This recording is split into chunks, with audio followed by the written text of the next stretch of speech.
अस्सलाम वालेकुम तमाम देखने, तमाम सुनने वाले और तमाम बाद में देखने वालों की खिदमत में कनेक्टेड पाकिस्तानी में रिजवान अकरम की तरफ से खुशामदीद। और हमेशा की तरह कनेक्टेड पाकिस्तानी के अंदर हम ऐसे पाकिस्तानी को लेकर आते हैं जो कि पाकिस्तान की असल पहचान है और असल चेहरा है।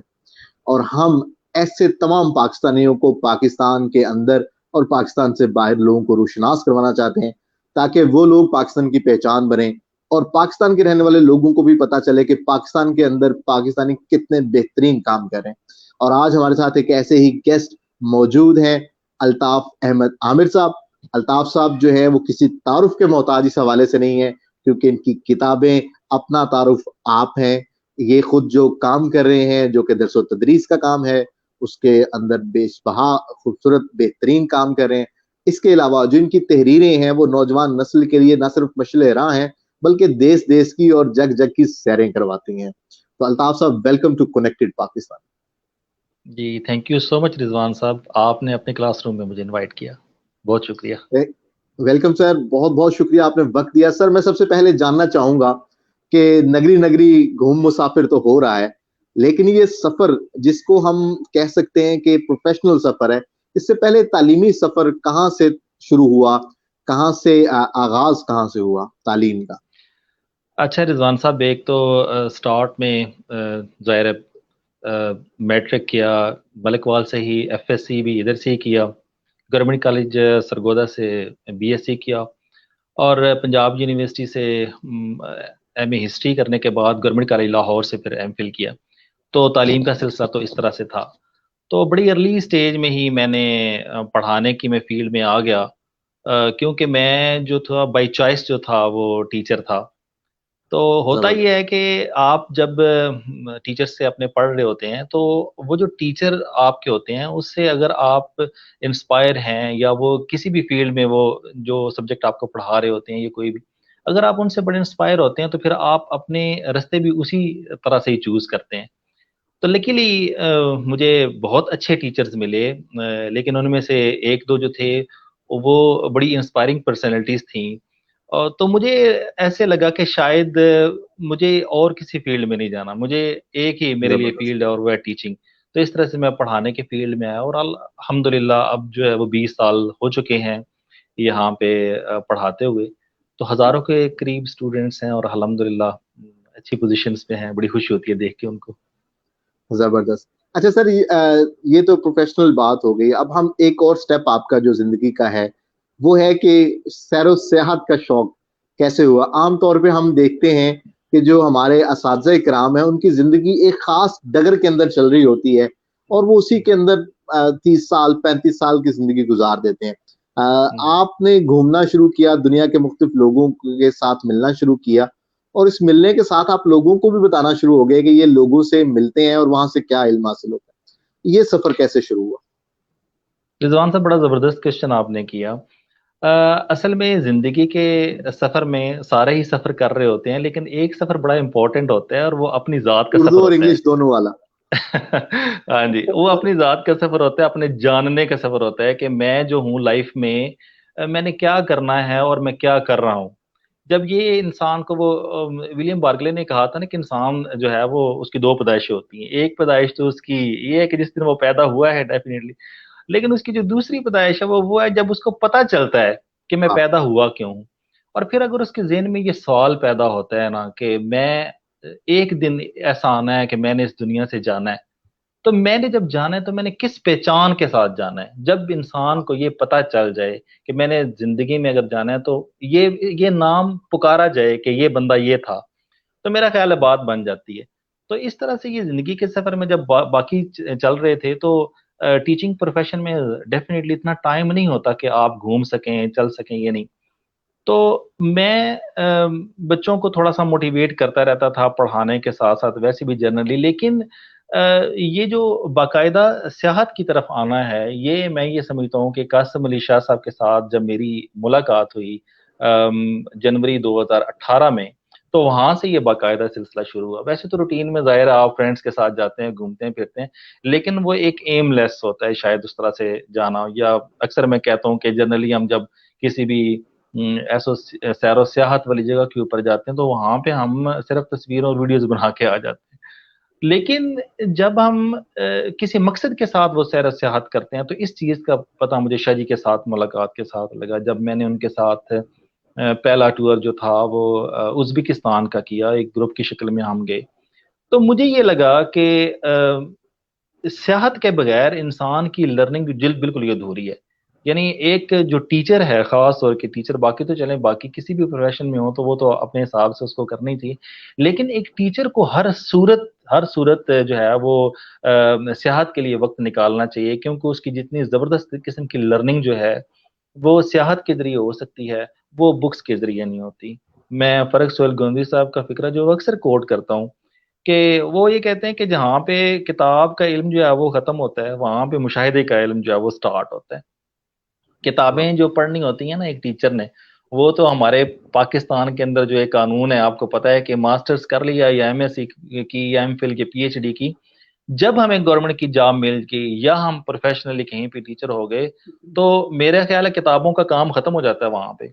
बड़ी ये बदकिस्मती है कि सही। उसके बाद अगर किसी ने फर्ज करें एमएससी फिजिक्स किया है, तो जब गवर्नमेंट की जॉब या कोई जॉब मिलने के बाद हम कितना उसके बारे में देखते हैं कि आज दुनिया में कितनी प्रोग्रेस हो रही है, इस फील्ड में कितना नया काम हो रहा है। तो किसी भी सब्जेक्ट में आप देख लें यही होता है। तो इसलिए मैं कहता हूँ कि टीचर को एक स्याह जरूर होना चाहिए, क्योंकि वो जब चीजों को खुद नहीं परखेगा, खुद नहीं जानेगा, तो वो बेहतरीन तरीके से कर नहीं सकता। तो मेरा भी सियाहत की तरफ आना बेसिकली शाह जी के साथ सफर के साथ ही शुरू हुआ। और फिर आपको पता है कि कासिम अली शाह साहब ऐसी शख्सियत हैं कि दुनिया के जहाँ पे भी उर्दू जो है वो सुनी और जानी जाती है, वहां पे शाह जी की आवाज पहुंच गई है। तो लाखों लोगों को उन्होंने मुतासर किया।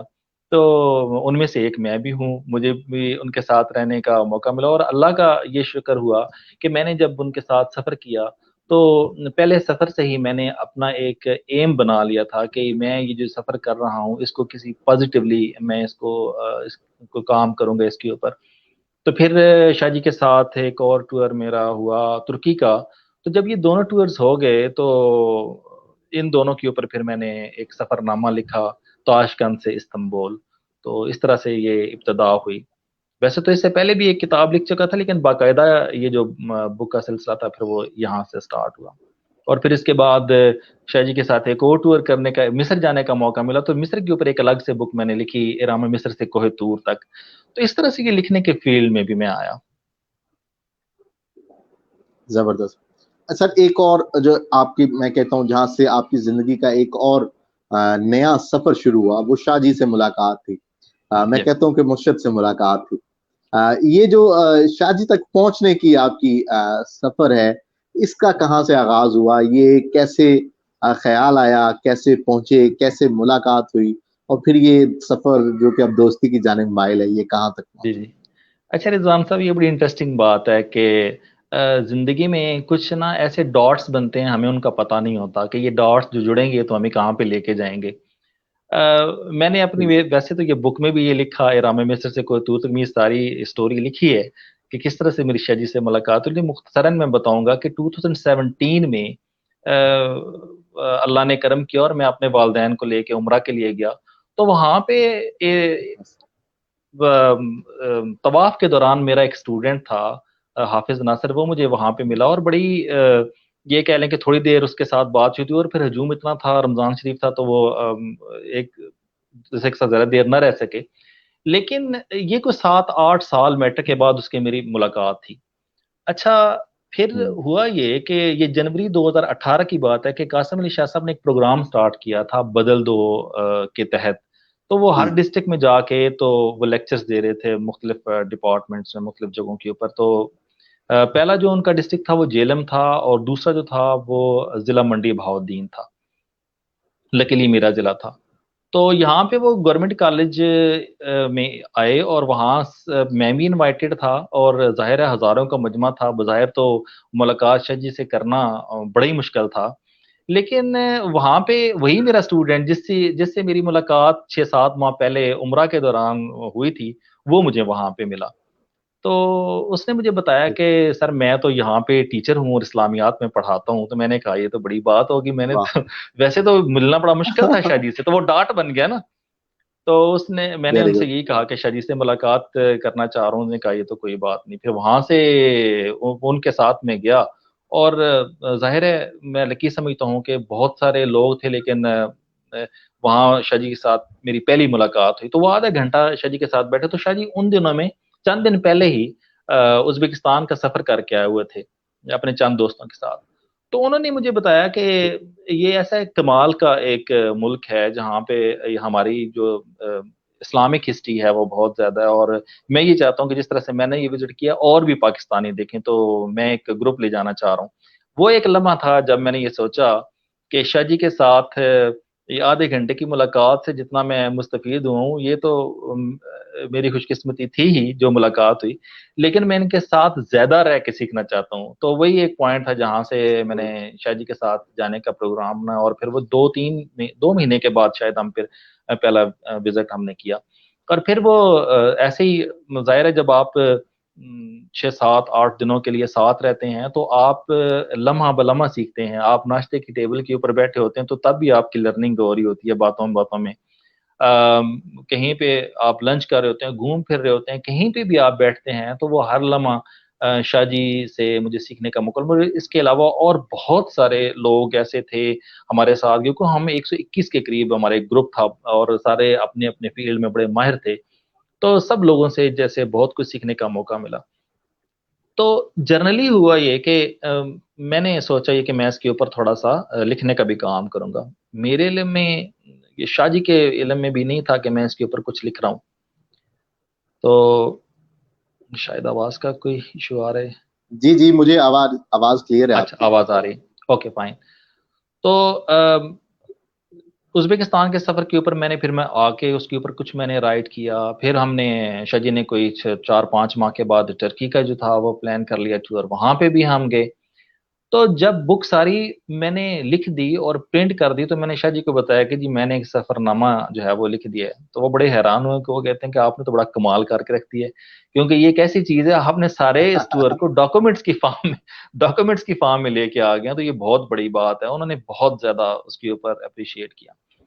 तो मुझे जनरली चूंकि मैं एक टीचर हूँ इसलिए मुझे इस बात की भी समझ थी कि एक जैसे स्टूडेंट होता है ना रिजवान साहब, आप उसको वो नालायक नहीं होते। अगर एक जरूर। टीचर सिर्फ थोड़ी सी थपकी उसको दे देना कि आप बहुत टैलेंटेड हैं, आप में से आप बहुत कुछ कर सकते हैं, तो वो जिंदगी में ये कह लें कि कामयाब हो जाता है और वो सब कुछ कर सकता है। तो ये लिखने के दौरान भी ऐसे ही हुआ। हालांकि इससे पहले जब मैंने एमफिल किया था तो उस वक्त ज़ाहिर रिसर्च वर्क होता है, हम सीखते हैं, और उसके ऊपर मैंने एक उसके बाद एक बुक भी लिखी थी। लेकिन शाह जी की अप्रिसिएशन ने मुझे इस लाइन के ऊपर लगा दी और बस लिखने का ये सिलसिला जो है हुआ।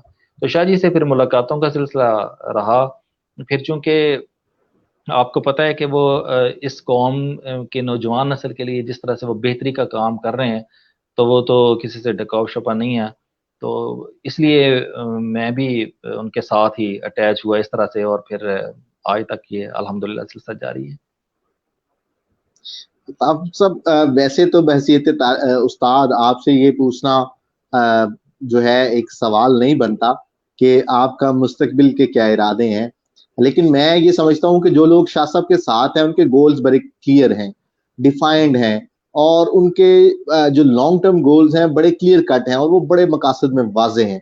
तो मैं आपसे भी ये जानना चाहूंगा कि क्या जिंदगी के आपने मकासद तय किए हुए हैं बहसीयत उस्ताद?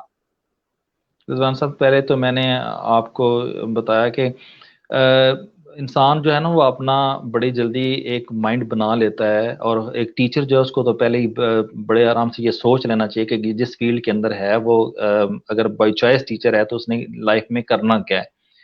तो ये जी बात तो आज से 20 साल पहले ही मैंने सोच ली थी कि मैंने टीचिंग प्रोफेशन से ही रहना, और एक टीचर के नाम से अगर जाना जाए तो ये मेरी खुशकिस्मती होगी।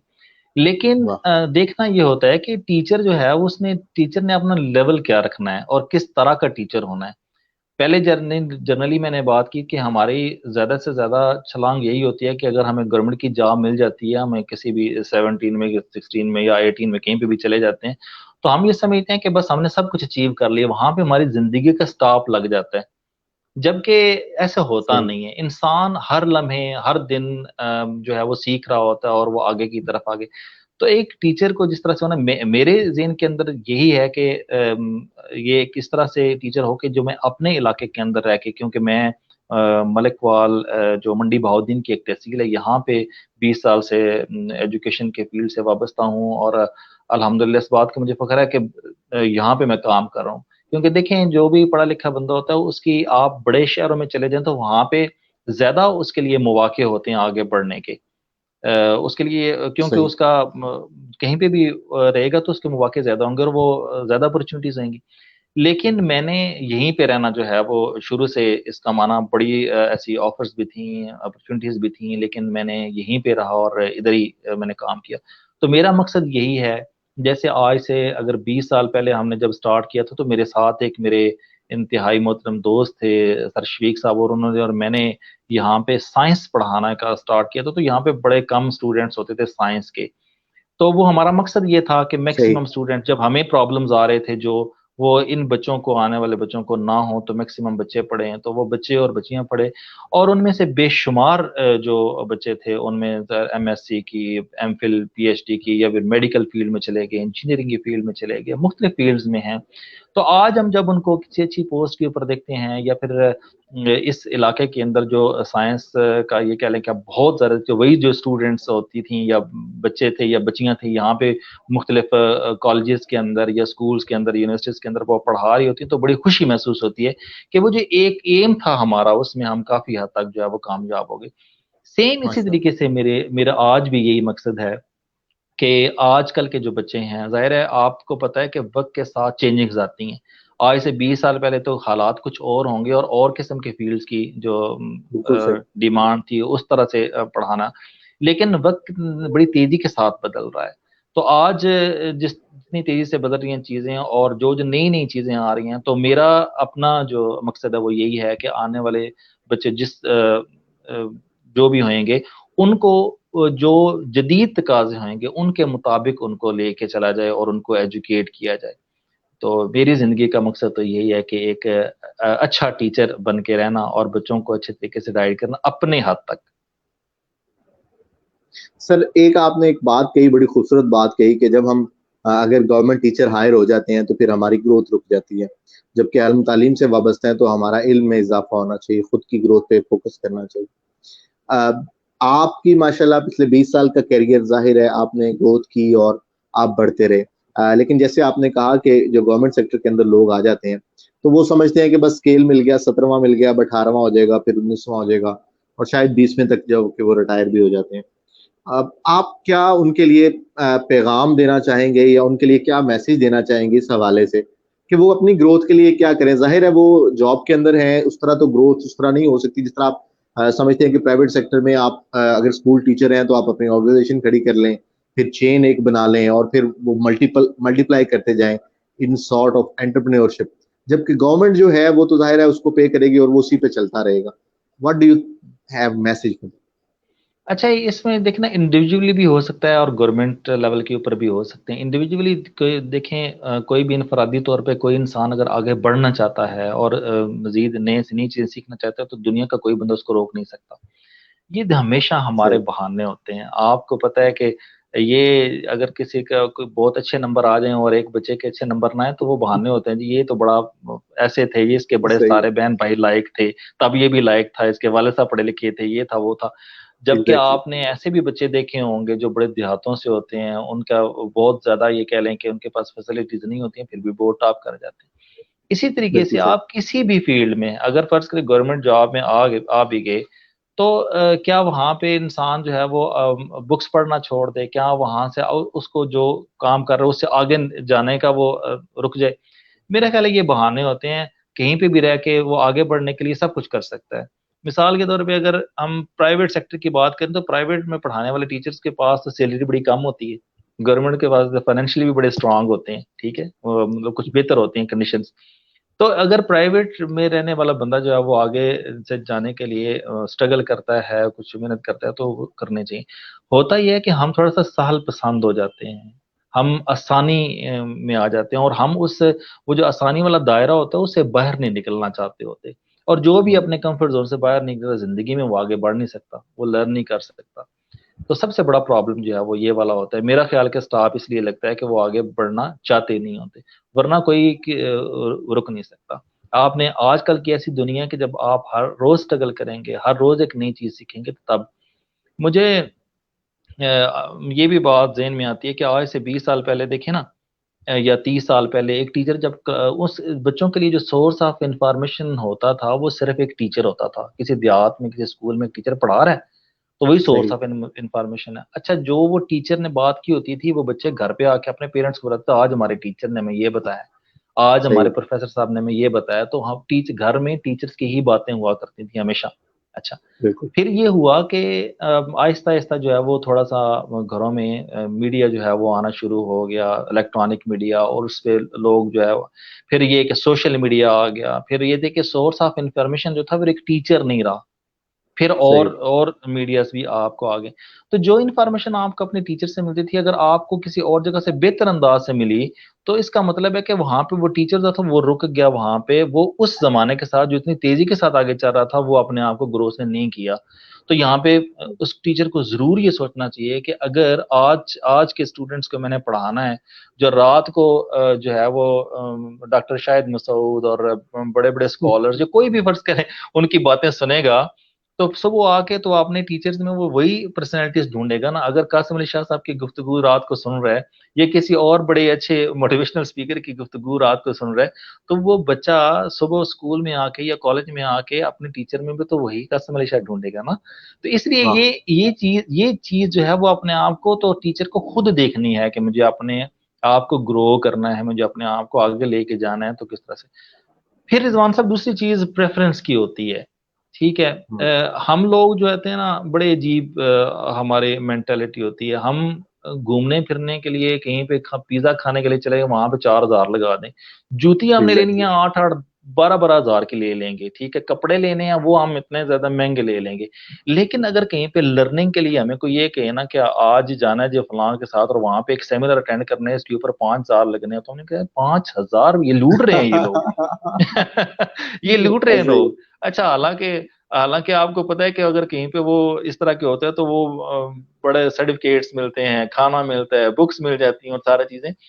तो ये जी। चीजें प्रेफरेंस की हैं। जब हम लोगों को ये बात समझ ही नहीं आएगी ना, उस वक्त तक हमारी लर्निंग हो नहीं सकती। तो कहीं पे भी, चाहे कोई गवर्नमेंट सेक्टर में है, प्राइवेट सेक्टर में है, कोई आम बंदा है, कहीं पे भी कोई बंदा है, अगर उसको ये समझ आ जाए कि मुझे कुछ सीखने के लिए कुछ कुर्बानी देनी है, मुझे अपनी जो प्रेफरेंस है, जो अपनी तरजीहात है, उनको बड़ा क्लियर करना है।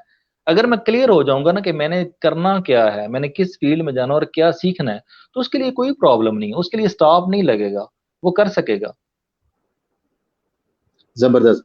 अच्छा सर, आखिरी आज के आपके इस हवाले से कि हमारे यहाँ क्योंकि असातिज़ा में नहीं तमाम तबका है फिक्र के अंदर, पढ़ने का रुझान बहुत कम हो गया और लिखने का रुझान तो बिल्कुल ही नहीं रहा। लाइक हमारे जो दानिश्वर हैं वो अगर बड़े बड़े नाम देखे जाएं तो अब वो नापैद होते जा रहे हैं, वो लोग उन्हीं की किताबें हम पढ़ के तो दोबारा से फैज हासिल कर रहे हैं।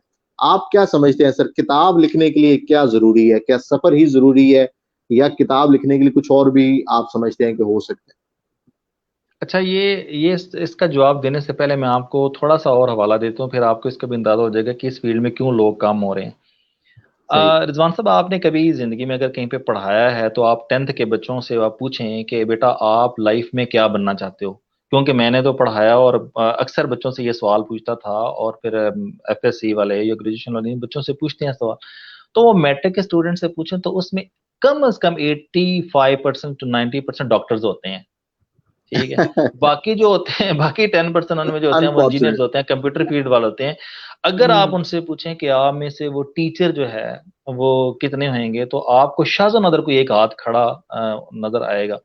जबकि रिजवान साहब देखें कि जिस कौम के अंदर जो टीचर की तरफ अगर या इंटरेस्ट नहीं होएगा, बेचारे बच्चे मुतासर नहीं होंगे ना उस तरह से। तो एग्जैक्टली। ये एक बहुत बड़ा सवालिया निशान है, बहुत बड़ा सवालिया निशान है। फिर होता क्या है कि वही बच्चे जो डॉक्टर्स और इंजीनियर बनते हैं आगे चल के मेरिट नहीं बनते, खास तौर पर बच्चों की मैं बात करता हूँ, वो जो मेडिकल फील्ड में उन्होंने जाना होता नहीं जी बनते। जी। तो जब वो मास्टर्स वगैरह कर लेते हैं तो वो कुछ भी नहीं, मेरिट ना बनने की वजह से वो फारग होते हैं, वो कहते हैं कि चले आज हम फारग हैं टीचर तो बन पढ़ा गए। लेते हैं, टीचर्स बन जाते हैं। तो जब आपका देखें आपने इधर आना नहीं होता, आपका मकसद और होता है, और फिर आप उस फील्ड में आ जाते हैं, तो आप उस फील्ड के साथ क्या करेंगे? वो शाह जी की कभी ऑन बात नहीं मुझे बड़ी करेंगे उसको। जबरदस्त लगती है कि वो कहते हैं कि बंदूक से एक गोली निकलती है, वो सिर्फ एक बंदे को मारती है, लेकिन सही। टीचर अगर काबिल नहीं होना, वो उसके पास 40 बच्चे बैठे हों, तो वो ऐसा बम है, वो 40 बच्चों को ले जाता है। तो ये सही। बहुत बड़ा अलमिया ये है कि जिस फील्ड के अंदर हम होते हैं, हम एक तो उसकी, फिर दूसरी ये चीज है, अलमिया ये हुआ कि टीचर की रिस्पेक्ट उस तरह से नहीं हुई, इस तरह से नहीं सही। हुई। ठीक है कि ये और टीचर्स के भी प्रॉब्लम्स हो सकते हैं, लेकिन हमारी सोसाइटी के अंदर जो टीचर है उसको ट्यूटर और फिर टीचर, फिर अजीब तरह से मतलब उसको वो किया गया, तो वो जो उसको रिस्पेक्ट देनी चाहिए थी वो नहीं दी गई। आज भी आप देख लें कि मुख्तलिफ सेक्टर में, ये अलग बात है कि ठीक है कि आज भी करते हैं स्टूडेंट्स रिस्पेक्ट करते हैं, लेकिन उसके अंदर भी जाहिर है कोई डेफिनेटली बड़ी जो मेहनत कर रहे हैं लोग उनकी करते हैं, लेकिन मोस्टली मैं ओवरऑल एक बात कर रहा हूँ कि उसका अलमी है। यही हशर हमने राइटर्स के साथ किया, यही हशर जो है वो जितना भी कोई इस तरह से पॉजिटिव काम करने वाले थे उनके साथ हमने किए। जब हम उनको वो रिस्पेक्ट नहीं देते, आप देखें ना, लिखने वाले अगर फर्ज करें हों भी हमारे सोसाइटी के अंदर, अगर कोई काम जो है वो पॉजिटिव करने वाला होता है, तो हर पॉजिटिव काम करने वालों को तनकीद का सामना करना पड़ता है। वो कहते हैं अगर आप में से ही कोई एक बच्चा आगे निकल जाए, तो जैसे वो क्लास में होता है ना, ये किधर से हो गया जी, तुमने ऐसे कैसे कर लिया, तो हमारी सराउंडिंग में हमें कह रहे होते हैं जो ये देखो जी, ये क्या कर रहा है जी, ये किताबें लिख रहे जी, या फ्लास करे जी, ये काम कर रहे जी। तो आपको वो जो नीचे खींचने वाले होते हैं वो बड़े ज्यादा होते हैं, स्पोर्टिव हैंड बड़े कम होते हैं, सपोर्ट करने वाले कम होते हैं। फिर अगर कोई बात ये कोई लिखना भी चाहता है, फर्ज करें तहरीर लिखना चाहता है, बुक लिखना चाहता है कोई भी, तो मैं चूंकि इस प्रोसेस से गुजरा हूँ, मुझे अंदाजा है कि एक बुक पब्लिश करवाना कितना बड़ा प्रॉब्लम होता है। रिजवान साहब ये कह लेंगे, तो ये चीजें हमें इनकरेज करनी चाहिए। देखिए मैं, आपने पहले सवाल किया कि तासो वो आप मुर्शिद ने बड़ी अच्छी ऑफर कर दी है कि आपने से कोई किताब लिखे तो हम ऑन करके उसको पब्लिश करवाएं, तो उससे बड़े लोगों का हौसला बढ़ा है, सर लोग लिख रहे हैं। मुर्शिद की जो सोच है, वो ईशा जी की सोच है, वो तो आपको पता है कि वो तो कहते हैं कि किसी की थोड़ी सी क्वालिटी हो, वो कहते हैं बेटा तुम्हें बहुत कुछ है, तुम कर सकते हो, और वो उनकी एक थपकी जो होती है वो बंदे को पता नहीं किधर पहुंचा देती है। तो यही बात ऐसे। समझने की जरूरत है कि हमारे हमारे सराउंडिंग में हमारे बहन भाई बच्चे स्टूडेंट्स जो भी होते हैं, अल्लाह ताला ने हर इंसान के अंदर बड़ी सलाहियतें रखी हुई हैं, यकीन करें। बेशक। हम सिर्फ एक कैटेगरी में उनको गिन रहे होते हैं कि इस बच्चे के नंबर जो है वो 95% आए क्यों नहीं, इसका मेरिट क्यों नहीं बना, और उसको हम कहते हैं कि ये नाकाम है। लेकिन आपने बेशुमार ऐसे रिजवान सब लोग देखे होंगे जो मीडियाकर्स होते हैं। मैंने चूंकि पढ़ाने के फील्ड में देखा ना, बड़े स्टूडेंट्स हैं और बड़े मुअद्दब बड़े अच्छे स्टूडेंट्स हैं जब भी मिलते हैं, और बड़े बड़े अच्छी पोस्ट के ऊपर हैं, बड़े बड़े अच्छा बिजनेस है उनका, बड़े अच्छे लोग हैं। तो मुझे ये लगता है कि वो हर बच्चा जो होता है वो टैलेंटेड होता है, हर बच्चे ने जिंदगी में अपना एक रोल प्ले करना होता है, हम किसी को बेशक। इग्नोर नहीं कर सकते। तो इसी तरीके से जब आपने ये सवाल किया था कि आप नेक्स्ट आपका क्या, तो मैं ये चाहता हूँ कि फर्ज करें मेरे पास जो बच्चे हैं, जो हमारे सराउंडिंग में जो इंस्टीट्यूशंस हैं, हमारे इंस्टीट्यूशंस जो हैं उनके अंदर या हमारे इलाके के अंदर, अगर मैं यहाँ पे मैं ये हिम्मत कर सकता हूँ, ये ट्रैवलिंग के ऊपर करना है, चीज़ों का लिखने का काम है और या आपसे बात करने का काम है, ये कर सकता हूँ, तो ये उन बच्चों के लिए बेसिकली आज मैं एक बीज बो रहा हूँ, बेसिकली मैं कुछ नहीं कर रहा, मैं बेशक। उनके लिए एक एक ये कह लें कि एग्जाम्पल सेट कर रहा हूँ कि बेटा आप कर सकते हो। आपके लिए ये जो काम है ना, ये कभी भी ना सोचना कि मैं इतनी दूर कहीं पे गांव में या देहात में बैठा हूँ, दे इलाकों में, तो मैं कुछ नहीं कर सकता, ये बड़े शहरों में अपॉर्चुनिटी, अगर तुम में कुछ होगा तो तुम यहाँ पे रह के भी बहुत कुछ कर सकोगे। तो इसी तरह से इंसान जो है वो अगर सोचता रहेगा, सारे अगर सोचेंगे, तो ये सोसाइटी जो ओवरऑल इसके अंदर बड़ी पॉजिटिविटी आएगी, और इंशाल्लाह फिर सारे फील्ड्स के अंदर आएंगे, फिर सारे लोग जो है वो डॉक्टर्स नहीं बनेंगे, सारे इंजीनियर्स नहीं बनेंगे, हमें जरूरत है उनकी भी डेफिनेटली है, लेकिन हमें देखें और शोबों के अंदर भी बहुत ज्यादा रिजवान सब जरूरत है। अदब के बगैर एक बंदा जो है, आप देखें ना, एक एक आम बंदा जो है मैट्रिक जिसने किया हो, फर्स्ट करें एफए किया हो, उसका मेंटल लेवल के अंदर, और एक वो बंदा जिसने ग्रेजुएशन की हुई होती है या मास्टर्स किया हुआ होता है, वो जो सिलेबस बना हुआ होता है, उसका आप देखें तो उनके बिहेवियर्स में, उनके एटीट्यूड्स में कितना फर्क आ चुका होता है।